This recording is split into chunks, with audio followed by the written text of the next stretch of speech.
Hello hi नमस्ते आदाब। स्वागत करता हूं मैं आपके अपने यूट्यूब चैनल जेडीएस एजुकेटर में। तो आज का जो टॉपिक है सौरमंडल में पृथ्वी, कल एक क्लास हुई थी लेकिन कंप्लीट नहीं हो पाई। तो इससे हम क्या करेंगे, जितने भी क्वेश्चंस बनते हैं एनसीईआरटी जियोग्राफी का, ये क्या है, पहला चैप्टर है, क्लास 6 की जियोग्राफी है। तो इस पे हम बात करेंगे और इससे देखेंगे कि प्रश्न कैसे बनते हैं, ठीक है। और जो जो पॉइंट है उस पर हम बात करेंगे। तो यहाँ से देख सकते हैं कि सूर्य चंद्रमा तथा वे सभी वस्तुएं जो रात के समय आसमान में चमकती हैं उसे क्या कहते हैं? खगोलीय पिंड कहते हैं। खगोलीय पिंड क्या क्या होता है? तो सूर्य चंद्रमा तथा वे सभी वस्तुएं जो रात के समय आसमान में चमकते हैं उसे क्या कहते हैं? खगोलीय पिंड कहते हैं। कुछ खगोलीय पिंड बड़े आकार वाले तथा गर्म होते हैं। क्या होते हैं? बड़े आकार वाले तथा गर्म होते हैं। ये गैसों से बने होते हैं। इनके पास अपनी ऊष्मा तथा प्रकाश होता है जिसे वे बहुत बड़ी मात्रा में उत्सर्जित करते हैं। इन खगोलीय पिंडों को तारा कहते हैं। सूर्य भी एक तारा है। तो सूर्य के पास क्या है? अपना अपना खुद का प्रकाश और ऊष्मा है। जो ग्रह होते हैं, ठीक है, वो सूर्य के ऊष्मा और प्रकाश से क्या करते हैं? प्रकाशित होते हैं, चमकते हैं। फिर आगे समझते हैं कि रात के समय में चमकते हुए अनगिनत तारे सूर्य के समान ही दिखते हैं, लेकिन सूर्य जैसा और भी जो तारे हैं वो चमकते हुए हमें दिखाई देते हैं, लेकिन सूर्य पृथ्वी से नज़दीक है इसलिए सूर्य हमें बड़ा दिखाई देता है। और जो तारे हैं वो पृथ्वी से बहुत दूरी पर है इसलिए हमें वो छोटे छोटे दिखाई देते हैं या महसूस होते हैं। तो इस बात को हमने समझा। फिर आगे देखते हैं कि रात्रि में आसमान की ओर देखते समय आप तारों की विभिन्न समूहों द्वारा बनाई गई विविध आकृतियों को देख सकते हैं। ये क्या होते हैं? ये नक्षत्र मंडल कहलाते हैं। और अर्सा मेजर और बिग बियर इसी प्रकार का क्या है? एक नक्षत्र मंडल है। तो नक्षत्र मंडल क्या होता है? तो तारों के विभिन्न समूहों द्वारा बनाई गई विविध आकृति को क्या कहते हैं? नक्षत्र मंडल कहते हैं। ये नक्षत्र मंडल कहलाते हैं। और अर्सा मेजर या बिग बियर इसी प्रकार का क्या है? एक नक्षत्र मंडल है, ठीक। अब इसको आप बहुत आसानी से पहचान भी सकते हो। जैसे हम यहाँ पॉइंट करें तो ये क्या है आपका? ये सप्त ऋषि है। क्या है? सप्त ऋषि है। सप्त ऋषि है, ठीक है। बहुत आसानी से पहचान में आने वाला नक्षत्र मंडल सप्त ऋषि है। क्या है? सप्त ऋषि है। सप्त यानी सात ऋषि या 7 तारों का समूह है जो नक्षत्र मंडल अर्सा मेजर का भाग है। तो सप्त ऋषि किसका भाग है? तो सप्त ऋषि नक्षत्र मंडल अर्सा मेजर का भाग है, ठीक। इस बात को हमने समझा। और देखते हैं वह आपको आसमान में और अधिक तारों और ग्रहों तथा नक्षत्रों को भी दिखा सकते हैं। जैसे हम यहाँ से समझे कि प्राचीन समय में लोग रात्रि में दिशा का निर्धारण तारों की सहायता से करते थे, ठीक है। जैसे उत्तरी तारा उत्तर दिशा को बताता है और इसे हम क्या कहते हैं? इसे ध्रुव तारा भी कहते हैं। जैसे ध्रुव तारा भी हम क्या कहते हैं? ध्रुव तारा भी कहते हैं। अगर ध्रुव तारा को देखें तो देखिए ये क्या है? ये है आपका ध्रुव तारा, जो किसे बताता है? ये उत्तर दिशा को बताता है, उत्तरी दिशा को बताता है। ध्रुव तारा किसे बताता है? उत्तरी दिशा को बताता है। इस बात को हमने समझा, ठीक है। फिर आगे देखते हैं, यहाँ से फिर आगे समझते हैं कुछ खगोलीय पिंड। यहाँ से देखते हैं कुछ खगोलीय पिंडों में अपना प्रकाश एवं ऊष्मा नहीं होता, वे तारों के प्रकाश से प्रकाशित होते हैं और ऐसे पिंड को ग्रह कहते हैं। तो ग्रह क्या होता है? तो ग्रह क्या? एक ग्रह भी एक खगोलीय पिंड है जिसके पास अपना प्रकाश और अपना ऊष्मा नहीं है। वे तारों के प्रकाश से प्रकाशित होते हैं और ऐसे पिंड क्या कहलाते हैं? ऐसे पिंड ग्रह कहलाते हैं। ग्रह, अगर ग्रह की बात करें, ग्रह जिसे अंग्रेजी में क्या कहते हैं? प्लेनेट कहते हैं, जो कि ग्रीक भाषा के पेलेंटाइट शब्द से बना है। किससे बना है? पेलेंटाइट शब्द से बना है, जिसका अर्थ होता है परिभ्रमक। क्या होता है? परिभ्रमक। परिभ्रमक अर्थात चारों ओर घूमने वाला। तो आप देखते हैं कि जो ग्रह होते हैं वो सूर्य के चारों ओर क्या करते हैं? घूमते हैं। पृथ्वी जिस पर हम रहते हैं वो एक ग्रह है। यह अपना संपूर्ण प्रकाश प्रकाश एवं ऊष्मा सूर्य से प्राप्त करती है, जो पृथ्वी के सबसे नज़दीक का तारा है। ठीक है, तो सूर्य क्या है, पृथ्वी के सबसे नज़दीक का तारा है। और पृथ्वी क्या एक ग्रह है जिसके पास अपना खुद का प्रकाश और ऊष्मा नहीं है। सूर्य के प्रकाश से ऊष्मा और प्रकाश क्या करता है, प्राप्त करता है। ठीक, इस बात को हमने समझा। ध्यान से आप सुनते रहिए, आपको समझ में आएगा। ठीक है, फिर आगे देखते हैं। अगर यहीं एक चीज़ समझ लें, एक पॉइंट समझ लें, एक पॉइंट यहाँ पे दे रखा है कि बृहस्पति, शनि तथा यूरेनस के चारों ओर छल्ले हैं। क्या है, चारों ओर छल्ले हैं। इससे प्रश्न बनता है कि ऐसे कौन से ग्रह हैं जिनके चारों रिंग्स बने हुए हैं। रिंग्स किसके, तो कौन कौन ऐसे ग्रह हैं, तो बृहस्पति, शनि, यूरेनस के चारों ओर छल्ले हैं। ये छल्ले भिन्न पदार्थों के असंख्य छोटे छोटे पिंडों से बनी पट्टियाँ होती हैं। पृथ्वी से इन छल्लों के शक्तिशाली, मतलब पृथ्वी से आप इनको देख सकते हैं दूरबीन की सहायता से। ठीक, फिर आगे देखते हैं। तो कौन कौन से ऐसे ग्रह हैं, बृहस्पति, शनि और यूरेनस, जिनके चारों तरफ क्या है, छल्ले हैं, रिंग्स बने हुए हैं। फिर यहाँ समझते हैं कि आसमान में दिखने वाला चंद्रमा एक उपग्रह है। चंद्रमा क्या है, एक उपग्रह है। चंद्रमा पृथ्वी का एक उपग्रह है, पृथ्वी का एक ही उपग्रह है, वो है चंद्रमा। यह हमारी पृथ्वी का सहचर है तथा इसके चारों ओर चक्कर लगाता है। हमारी पृथ्वी के समान 7 अन्य ग्रह हैं। कितने, 7 अन्य ग्रह हैं जो सूर्य से प्रकाश और ऊष्मा प्राप्त करते हैं। इनमें से कुछ के पास अपना चंद्रमा होता है, अपना उपग्रह होता है। और ऐसा नहीं है कि जितने भी उपग्रह हैं सभी के पास क्या होता है, अपना उपग्रह होता है। ठीक है, जैसे बुध की अगर बात करें तो बुध के पास एक भी उपग्रह नहीं है। और बुध है जो सूर्य के सबसे नज़दीक का ग्रह है। बुध अपना एक चक्कर 88 दिन में लगा लेता है। यानी सूर्य का एक चक्कर कितने दिन में लगाता है, तो सूर्य का एक चक्कर 88 दिन में लगा लेता है और अपने ही एक्सिस पर 59 दिन में घूम जाता है, एक चक्कर लेता है। तो यहाँ से हम सौरमंडल स्टार्ट करेंगे। तो सौरमंडल में स्टार्ट करने से पहले एक बात समझते हैं कि सोलर सिस्टम में जो सोल वर्ड आता है, तो पौराणिक रोमन कहानियों में सूर्य देवता को कहा जाता है। यानी सूर्य देवता को क्या कहा जाता है, सोल कहा जाता है। सौर शब्द का अर्थ होता है सूर्य से संबंधित, इसलिए सूर्य के परिवार को सौरमंडल कहा जाता है और सौर शब्द का प्रयोग हम करते हैं। फिर आगे समझते हैं। यहाँ से आप एक चीज़ देख सकते हो, इनमें जियो शब्द का अर्थ होता है पृथ्वी और ग्राफिया का अर्थ होता है लिखना। इसका मतलब होता है कि जियोलॉजी यानी कि पृथ्वी का अध्ययन करना, जियोमेट्रिया यानी पृथ्वी का मापन करना, और जियोआइड यानी कि पृथ्वी के आकार के अनुरूप। इस बात को हमने समझा। अब यहाँ से हम सूर्य के बारे में यानी सौरमंडल के बारे में पढ़ते हैं और देखते हैं। सौरमंडल, तो सूर्य 8 ग्रह, उपग्रह तथा कुछ अन्य खगोलीय पिंड जैसे क्षुद्र ग्रह, ठीक है, क्षुद्र ग्रह एंड उल्का पिंड मिलकर सौरमंडल का निर्माण करते हैं। तो कौन कौन मिलकर सौरमंडल का निर्माण करता है, तो सूर्य, 8 प्लेनेट, सैटेलाइट, ठीक है, उसके बाद से खगोलीय पिंड, मेटेराइट्स यानी क्षुद्र ग्रह, उल्का पिंड मिलकर सौरमंडल का क्या करते हैं, निर्माण करते हैं। और इसे हम सौरमंडल नाम देते हैं। जिसका प्रमुख कौन होता है, तो सौरमंडल का जो प्रमुख होता है वो सूर्य होता है।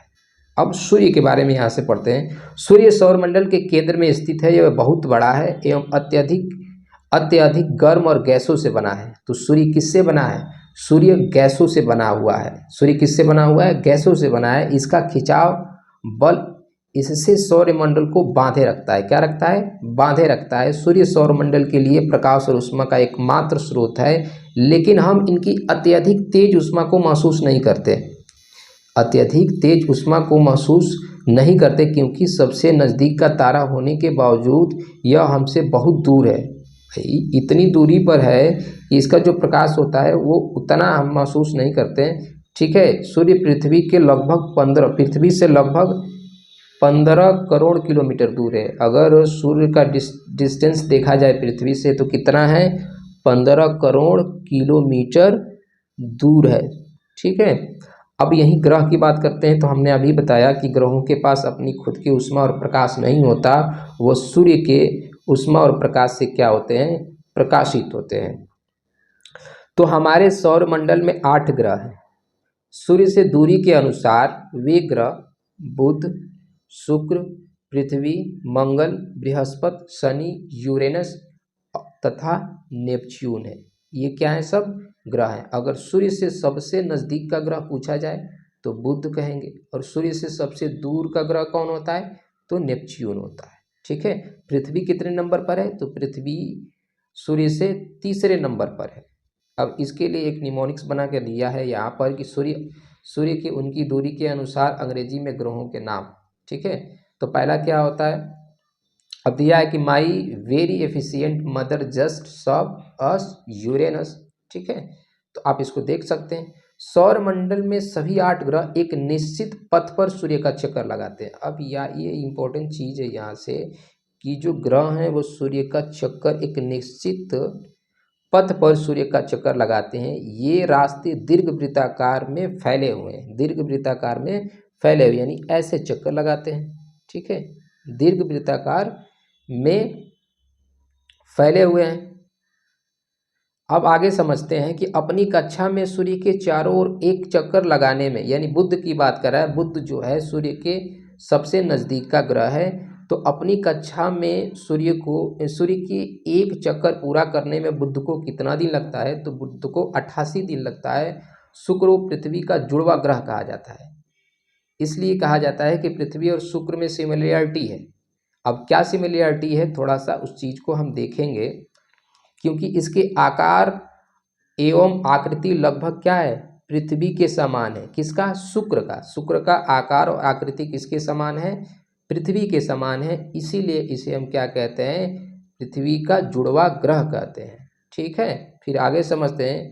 अगर हम पहले की बात करें तो पहले ग्रहों की जो संख्या हुआ करती थी वो 9, लेकिन प्लूटो को निकालकर इससे 52 ग्रह की श्रेणी में डाल दिया गया। यानी अभी तक प्लूटो भी एक ग्रह माना जाता था, प्लूटो क्या एक ग्रह माना जाता था, परंतु अंतर्राष्ट्रीय खगोलीय संगठन ने अपनी बैठक में 2006 में यह निर्णय लिया कि कुछ समय पहले खोजे गए जो अन्य खगोलीय पिंड है, जैसे कि 3003 UB 313, ठीक है, सीरस, जिसको क्या बोलते हैं, सीरस बोलते हैं, तथा प्लूटो को हम क्या 52 ग्रह की कैटेगरी में डाल दिए। तो सीरस और UB 313 ये भी क्या है, एक 52 ग्रह है। फिर यहाँ एक पॉइंट दे रखा है आर्यभट्ट के बारे में, तो समझ सकते हैं कि आर्यभट्ट कौन थे, एक खगोल शास्त्री थे। तो उन्होंने पहले ही बताया था, उन्होंने एक चीज़ बताई थी, उन्होंने कहा था कि सभी ग्रह तथा चंद्रमा परावर्तित सूर्य के प्रकाश से चमकते हैं। आज विश्व के सभी भागों में खगोलविद ब्रह्मांड के रहस्यों को जानने की कोशिश कर रहे हैं। तो पहले ही आर्यभट्ट ने ये बताया था कि जो चंद्रमा हैं, ग्रह और चंद्रमा है, वो सूर्य के प्रकाश से क्या होते हैं, प्रकाशित होते हैं, चमकते हैं। फिर यहाँ अगर हम बात करें पृथ्वी की बात करें, तो पृथ्वी से जो पॉइंट बनते हैं उसको हम देखेंगे। सूर्य से दूरी के हिसाब से पृथ्वी तीसरा ग्रह है। कौन सा ग्रह है, तीसरा ग्रह है। आकार में ये 5वां और सबसे बड़ा ग्रह है। यह पृथ्वी आकार में 5वां सबसे बड़ा ग्रह है। यह ध्रुव के पास थोड़ी चपटी है, इसीलिए इसको जियोइड बोलते हैं। अगर हम इसके शेप की बात करें तो पृथ्वी क्या है, ये थोड़ा सा यहाँ पर, ठीक है, ये चपटी है। कैसी है, चपटी है। इसके आकार को भूआफ कहा जाता है। भूआफ का मतलब होता है पृथ्वी के समान। क्या होता है, पृथ्वी के समान। जीवन के लिए अनुकूल परिस्थितियां संभवतः केवल पृथ्वी पर ही पाई जाती है, क्योंकि पृथ्वी पर क्या है, पृथ्वी पर ऐसा इन्वायरमेंट है कि यहाँ पर ही लाइफ क्या है, पॉसिबल है। जैसे हम यहाँ बात करें तो पृथ्वी पर 71% क्या है, 71% वाटर है और 29% लैंड है।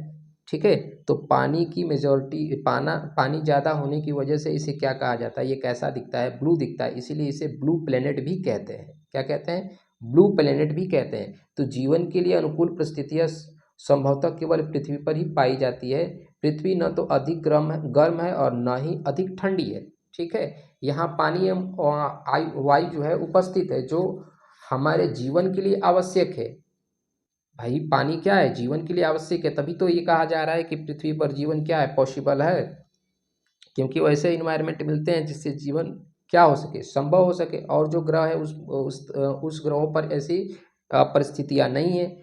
जो हमारे जीवन के लिए आवश्यक है, वायु में जीवन के लिए आवश्यक गैसें जैसे ऑक्सीजन मौजूद है। इन्हीं कारणों से पृथ्वी सौरमंडल का सबसे अद्भुत ग्रह है। ठीक है, अब आगे समझते हैं। अंतरिक्ष से देखने पर पृथ्वी नीले रंग की दिखाई पड़ती है। तो हमने अभी बताया कि पृथ्वी पर 71% पानी है, जिसकी वजह से ये कैसा दिखाई देता है, नीला दिखाई देता है। इसको नीला ग्रह कहते हैं, क्योंकि पानी को डिनोट किससे करते हैं, नीले से करते हैं, क्योंकि इसकी 2/3 सतह पानी से ढका हुआ है, इसलिए इसे नीला ग्रह कहा जाता है। तो हमने क्या समझा, पृथ्वी के बारे में इतना समझा कि पृथ्वी की जो आकृति है वो कैसा है, जियोव है, इसे नीला ग्रह कहते हैं। ठीक है, क्या कहते हैं, नीला ग्रह कहते हैं। यहाँ पे ऑक्सीजन है जो जीवन के लिए क्या है, हमारे जीवन के लिए अच्छा है। पृथ्वी सौरमंडल का सबसे अद्भुत ग्रह माना जाता है। अब यहाँ एक पॉइंट समझ लेते हैं, सूर्य की प्रकाश की अगर बात करें कि सूर्य का प्रकाश पृथ्वी पर आने में कितना समय लगता है, तो सूर्य का प्रकाश यानी सूर्य की प्रकाश की गति की बात करें तो लगभग 3 लाख किलोमीटर प्रति सेकंड। कितना है, 3 लाख किलोमीटर प्रति सेकंड। इस गति के बावजूद भी सूर्य का प्रकाश पृथ्वी पर आने में 8 मिनट कुछ सेकंड लग जाता है। अब आप इस बात से सोच सकते हैं कि 3 लाख किलोमीटर पर सेकंड इसकी चाल है, इसकी गति है, फिर भी पृथ्वी पर सूर्य का प्रकाश आने पर कितना, 8 मिनट से अधिक समय लग जाता है। ठीक, अब आगे हम समझते हैं चंद्रमा के बारे में समझेंगे। तो चंद्रमा पर सबसे पहले कौन पहुंचे थे, ठीक है, तो चंद्रमा पर सबसे पहले नील आर्मस्ट्रांग, आपने सुना होगा, नील आर्मस्ट्रांग सबसे पहले व्यक्ति थे जिन्होंने 20 जुलाई 1969 को सबसे पहले चंद्रमा की सतह पर कदम रखा था। ठीक है, और इंडिया से अगर बात करें तो किसने रखा था, राकेश शर्मा ने। ठीक है, 1984 में। मालूम करो कि यह भारतीय कौन थे, तो भारतीय कौन थे, तो भारतीय के बारे में आपको मैंने बताया कि राकेश शर्मा। ठीक है, अब हम चंद्रमा के बारे में पढ़ते हैं। हमारी पृथ्वी के पास केवल एक उपग्रह है। चंद्रमा क्या है, पृथ्वी का एक उपग्रह है। तो चंद्रमा है, इसका व्यास पृथ्वी के व्यास का केवल 1/4 है, यानी पृथ्वी चंद्रमा से कितनी बड़ी है, 4 गुनी बड़ी है। पृथ्वी क्या है, चंद्रमा जो है पृथ्वी का 1/4 है, 1/4 है, यानी पृथ्वी क्या है, चंद्रमा से 4 गुनी बड़ी है। यह इतना बड़ा इसलिए प्रतीत होता है क्योंकि यह हमारे ग्रह के अन्य खगोलीय पिंडों की अपेक्षा नज़दीक है। चंद्रमा क्या है, पृथ्वी से नज़दीक है, इसलिए हमें बड़ा दिखाई देता है। यह हमसे लगभग 3,84,400 किलोमीटर दूर है। तो चंद्रमा पृथ्वी से कितना दूर है, 3,84,400 किलोमीटर दूर है। अब आप पृथ्वी से सूर्य तथा चंद्रमा की दूरी की तुलना कर सकते हैं। इस बात को हमने समझा। ठीक, आगे देखते हैं। अब उपग्रह के बारे में यहाँ से एक पॉइंट दे रखा है, इसको समझ लेते हैं, पहले इसको कंप्लीट कर लेते हैं। ठीक है, तो चंद्रमा पृथ्वी पर एक चक्कर लगभग 27 दिन में पूरा करता है। चंद्रमा जो है पृथ्वी का एक चक्कर पूरा करने में कितना दिन लेता है, 27 दिन लगता है। लगभग इतने ही समय में वो अपने एक्सिस पर भी घूम जाता है, वो अपने अक्ष पर भी घूम जाता है। यानी एक तो क्या करता होगा, एक तो रोटेशन करता होगा और एक रिवोल्यूशन करता होगा। तो उतने ही समय में क्या कर लेता है, एक चक्कर लगा लेता है, 27 दिन में रिवोल्यूशन भी कर लेता है और रोटेशन भी कर लेता है। ठीक है, तो इसके परिणाम स्वरूप पृथ्वी से हमें चंद्रमा का केवल एक ही भाग दिखाई देता है। अगर इस बात को थोड़ा सा हम यहाँ समझें, यहाँ तो हम देख सकते हैं कि ये मान लीजिए क्या है, ये चंद्रमा है, ये पृथ्वी है, अब ये सूर्य है। तो चंद्रमा का हमें एक भाग ही दिखाई देता है। इसको समझेंगे, पहले ये देख लेते हैं। ठीक है, तो चंद्रमा की परिस्थितियाँ जीवन के लिए अनुकूल नहीं है। इसकी सतह पर पर्वत हैं। क्या है, चंद्रमा की सतह पर क्या है, पर्वत, मैदान एवं गड्ढे हैं जो चंद्रमा की सतह पर छाया बनाते हैं। क्या बनाते हैं? छाया दे। आप देखोगे कि चंद्रमा पर क्या काला काला धब्बा दिखाई देता है, तो ये क्या होते हैं? पर्वत मैदान एवं गड्ढे होते हैं जो चंद्रमा की सतह पर छाया बनाते हैं। पूर्णिमा के दिन चंद्रमा पर इसकी छाया को देखा जा सकता है। किस दिन देखा जा सकता है? तो पूर्णिमा के दिन इसकी छाया को देखा जा सकता है। ठीक है, तो अब हम पढ़ेंगे क्षुद्र ग्रह। उससे पहले ऊपर एक पॉइंट दिया था, उसे हम समझ लेते हैं। ठीक है, अगर उपग्रह की बात करें तो उपग्रह एक खगोलीय पिंड है जो ग्रहों के चारों ओर उसी प्रकार चक्कर लगाते हैं जिस प्रकार ग्रह सूर्य का चक्कर लगाते हैं। ठीक है, सूर्य का चक्कर कौन लगाता है? तो उपग्रह लगाते हैं। और उपग्रह क्या करते हैं? ठीक उसी तरह क्या करते हैं? ग्रहों के चक्कर लगाते हैं। तो मानव निर्मित उपग्रह की बात करें तो मानव निर्मित उपग्रह एक कृत्रिम पिंड है। यह वैज्ञानिकों द्वारा बनाया गया है जिसका उपयोग ब्रह्मांड के बारे में जानकारी प्राप्त करने एवं पृथ्वी पर संचार माध्यम के लिए किया जाता है। ठीक है, किसके लिए किया जाता है? संचार माध्यम के लिए किया जाता है। तो अब ये मानव निर्मित उपग्रह कौन कौन से होते हैं तो इसे समझ लेते हैं। अंतरिक्ष में उपस्थित कुछ भारतीय उपग्रह जैसे इनसेट, आई IRS, एडुसेट इत्यादि, ये क्या है? मानव निर्मित उपग्रह है। ठीक है, इस बात को ध्यान रखिएगा कि मानव निर्मित उपग्रह कौन से हैं? तो इनसेट है, IRS है, एडुसेट है। अब आगे अपने पॉइंट पर फिर हम चलते हैं। यहाँ हम देखते हैं क्षुद्र ग्रह के बारे में देख रहे हैं। तो तारों, ग्रहों एवं उपग्रहों के अतिरिक्त असंख्य छोटे पिंड भी सूर्य के चारों ओर चक्कर लगाते हैं। ठीक है, तारों, ग्रहों एवं उपग्रहों के अतिरिक्त असंख्य छोटे पिंड सूर्य के चारों ओर चक्कर लगाते हैं। इन पिंडों को क्षुद्र ग्रह कहते हैं। क्या कहते हैं? क्षुद्र ग्रह। अगर क्षुद्र ग्रह की लोकेशन की बात करें तो ये मंगल और बृहस्पति की कक्षा के बीच पाए जाते हैं। तो प्रश्न इससे बनता है कि क्षुद्र ग्रह कहाँ पाए जाते हैं? तो क्षुद्र ग्रह मंगल और बृहस्पति की कक्षा के बीच में पाए जाते हैं। अगर क्षुद्र ग्रह की बात करें तो ये आप देख सकते हैं, ये क्या है? ये क्षुद्र ग्रह है। ठीक है, ऐसे टुकड़े दिखाई देते हैं आपको। ठीक है, जो बहुत ही वर्ष पहले विस्फोट के बाद ग्रहों से टूटकर अलग हो गए। ये भी माना जाता है कि क्षुद्र ग्रह क्या पहले ग्रहों के ही हिस्सा हुआ करते थे, लेकिन टूटने के बाद ये क्या हो गए? विस्फोट के बाद ग्रह से अलग हो गए और उसकी मंगल और बृहस्पति की कक्षा में क्या कर रहे हैं? घूमते रहते हैं। फिर आगे देखते हैं, उल्का पिंड के बारे में हम समझते हैं।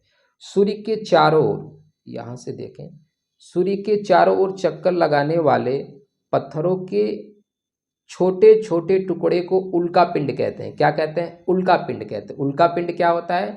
तो सूर्य के चारों ओर चक्कर लगाने वाले पत्थरों के छोटे छोटे टुकड़ों को क्या कहते हैं? उल्का पिंड कहते हैं। कभी कभी ये उल्का पिंड पृथ्वी के इतने नज़दीक आ जाते हैं कि इनकी प्रवृत्ति पृथ्वी पर गिरने की होती है, लेकिन इस प्रक्रिया के दौरान क्या होता है?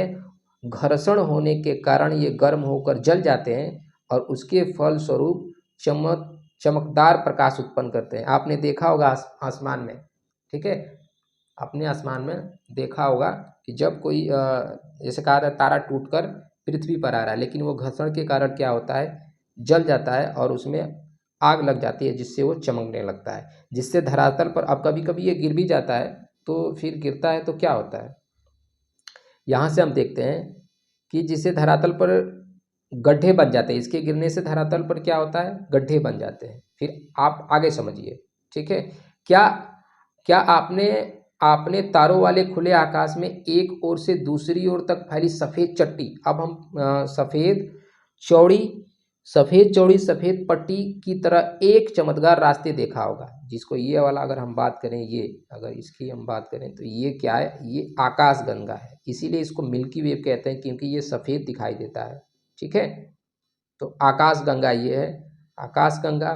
ठीक है, इस प्रकार इसका नाम आकाश गंगा पड़ा। आकाश गंगा करोड़ों तारों, बादलों तथा गैसों की एक प्रणाली है। इस प्रकार के लाखों आकाश गंगाएं मिलकर ब्रह्मांड का निर्माण करती हैं। ठीक है, तो ब्रह्मांड का निर्माण कैसे होता है? आकाश गंगाओं के मिलने से ब्रह्मांड का निर्माण होता है। ब्रह्मांड की विशालता की कल्पना करना अत्यधिक कठिन है। वैज्ञानिक अभी भी इसके बारे में अधिक से अधिक जानकारी एकत्र करने में जुटे हैं। इसके आकार के संबंध में हमें कोई जानकारी नहीं है, लेकिन फिर भी हम जानते हैं कि हम सभी इसी ब्रह्मांड के हिस्से हैं। ठीक, फिर आगे देखते हैं। जैसे मान यह समझ लीजिए, एक चीज़ यहाँ पे दे रखा है, ये पॉइंट यहाँ पे बनाया है, ये मान लीजिए पूरा यूनिवर्स है, ये पूरा यूनिवर्स है। तो अगर एक सीक्वेंस लगाने को आ जाए तो सबसे पहले ये पूरा क्या है, ये पूरा हमारा यूनिवर्स है, ये यूनिवर्स है। अब यूनिवर्स के बाद क्या आएगा, सौर मंडल आएगा, सोलर सिस्टम, उसके बाद से मिल्की वे, और मिल्की वे के बाद क्या आएगा, पृथ्वी, यानी कि ग्रह, प्लेनेट जिसको बोलें। तो ये एक सीक्वेंस हो सकता है, ठीक है। अब इससे जो क्वेश्चंस बनते हैं, जैसे यहाँ पे हम देखें तो पूछ सकता है ग्रह और तारों में क्या अंतर है। तो आप समझ ही रहे हैं, ग्रहों के पास अपना खुद का प्रकाश और उष्मा नहीं होता, वो तारों के प्रकाश से क्या होते हैं, चमकते हैं, ठीक। तो आज के लिए इतना ही, फिर हम कल बात करेंगे नेक्स्ट टॉपिक पर, ठीक है। नमस्कार।